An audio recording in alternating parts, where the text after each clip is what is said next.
ಎಲ್ರಿಗೂ ನಮಸ್ಕಾರ. ನಿನ್ನೆ ಸಾಮಾಜಿಕ ಜಾಲತಾಣಗಳಲ್ಲಿ ಒಂದು ವಿಡಿಯೋ ಬಂತು, ನಾನು ನಿಮಗೆ ತೋರಿಸ್ತಾ ಇದ್ದೇನೆ.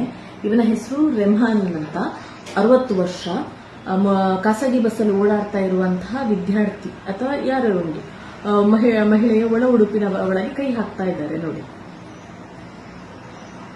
ಇದೇನು ಹೊಸದಿರ್ಲಿಕ್ಕಿಲ್ಲ, ಇವರಿಗೆ ಹಾಕಿ ಹಾಕಿ ಅಭ್ಯಾಸ ಇದೆ ಕಾಣ್ತದೆ, ಅದಕ್ಕೆ ಇಷ್ಟು ಸಲೀಸಾಗಿ ಹಾಕ್ತಾ ಇದ್ದಾರೆ. ನಾಚಿಗೆ ಆಗ್ಬೇಕು. ಇವರನ್ನು ಪೊಲೀಸ್ನ ಇಲಾಖೆ ಕರೆಸಿ ಇವರಿಗೆ ಉಪದೇಶ ಮಾಡಿ ಕಳಿಸಿದಾರಂತೆ, ಇನ್ನು ಹೀಗೆ ಮಾಡಬಾರದು. ಯಾಕೆಂದ್ರೆ ಇವರಲ್ಲಿ ನಿಗದಿತವಾದ ದೂರು ಕೊಟ್ಟವರಿಲ್ಲ ಅಂತ ಅಲ್ಲಿಯ ಪೊಲೀಸ್ ಅಧಿಕಾರಿ ಹೇಳುವಂತದ್ದು.